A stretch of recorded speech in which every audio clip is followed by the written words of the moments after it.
A high schooler listening to Drake on an empty subway car. A grad student clocking in for a high-paying, late-night hotel pool job. Two teenagers sneaking past a fence to climb a closed roller coaster. These setups feel completely insulated from danger. Our brains naturally build an environment of assumed security based on familiarity.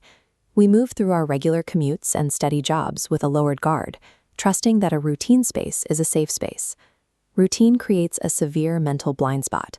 When a lethal threat suddenly intersects a mundane schedule, the brain instinctively treats the danger as an error in the data rather than a reality. We possess a dangerous tendency to underestimate the likelihood of a disaster simply because it hasn't happened yet. This inherent bias keeps us from recognizing the onset of a crisis. Real-world violence hides directly inside our daily routines, creating terrifying near misses that go unnoticed until the situation is almost irreversible. Survival in these moments doesn't depend on raw bravery. It depends entirely on the agonizing split second where the brain is forced to acknowledge that the environment has changed and a threat is standing right in front of you. In October 2016, a bizarre nationwide clown hysteria was sweeping the news. Most incidents were hoaxes, but for a 16-year-old girl riding the 6 train uptown after school, the threat was physical. She was traveling alone in a mostly empty subway car. With her headphones in and her eyes locked on chemistry flashcards, she had effectively shut down her primal threat detection systems.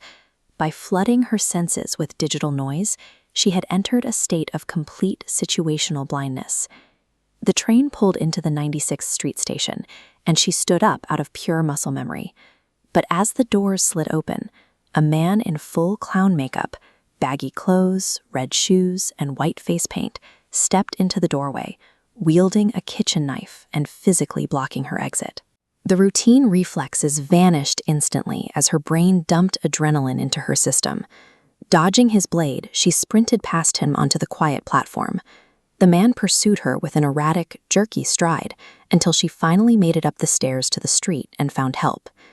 In moments of sudden chaos, survival hinges strictly on how fast your brain can process a severe anomaly in your physical space and force your body to move. Sometimes the threat isn't a sudden ambush. It builds slowly through compromise. A grad student took a private lifeguarding job at a hotel pool with an odd requirement. The applicant must not speak Spanish. Despite being fluent, he took the job anyway, enticed by the $30 an hour payout. Red flags began to pile up immediately. Pool patrons frequently overpaid entry fees in massive amounts of cash. Mysterious guests with blue wristbands were granted access to a locked pool house, only to walk out an hour later with overstuffed backpacks. The financial reward essentially bought his silence. For $30 an hour, his mind actively suppressed the mounting evidence of a criminal front. He weighed the immediate high-value currency against the abstract danger and chose the money every single time. The facade collapsed when his mother called, and he answered her in Spanish. When he hung up, one of the cartel enforcers was standing directly in his path, staring him down. The man asked how long he had known the language, and the lifeguard played dumb, finishing his shift in absolute dread before fleeing the job for good.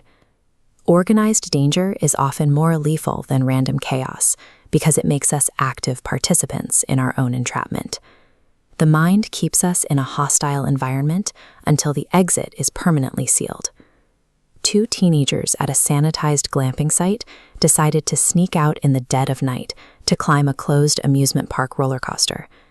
They scaled the fence, reached the top, and spent the night overlooking the park, assuming they were the only ones there. On their return trip, they spotted a crouched acre 30 feet away, hiding between 2 buildings. It was a disfigured man in tattered clothes, staring directly at them, with a thick smear of dark, wet blood across his face. Even when faced with a horrific visual, their brains desperately tried to normalize the anomaly. They were terrified, but they mentally classified the bleeding figure as a harmless wandering stranger so they could return to their tent and go to sleep. At 10 a.m. the next morning, camp staff announced that a man had been stabbed to death nearby.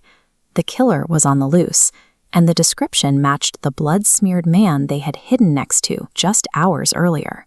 There is a sickening physical sensation in realizing 10 hours after the fact that you spent the night inches away from a lethal predator.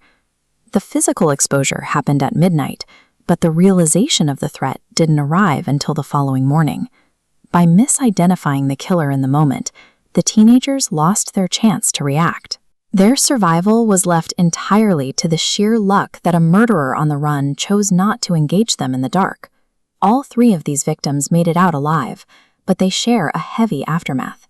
The lifeguard spent months jumping at the sight of every parked van on his street. The teenagers carry the weight of knowing they stood next to a killer and did nothing. The true cost of a near miss is the permanent destruction of the internal safety net we once relied on. Once you see how easily a routine can be violated, you lose the ability to assume any space is inherently secure. We cannot predict when random violence or organized crime will intersect with our mundane routines. However, we maintain absolute control over our awareness. Our ability to process the environment is the only defense we have when the routine breaks. We must stop willfully ignoring environmental red flags. Looking up from a screen or pulling out headphones in an empty station provides the critical seconds needed to recognize an approaching threat. Lethal threats walk right past us in the light of day, shielded only by our own refusal to look up and monitor the world around us.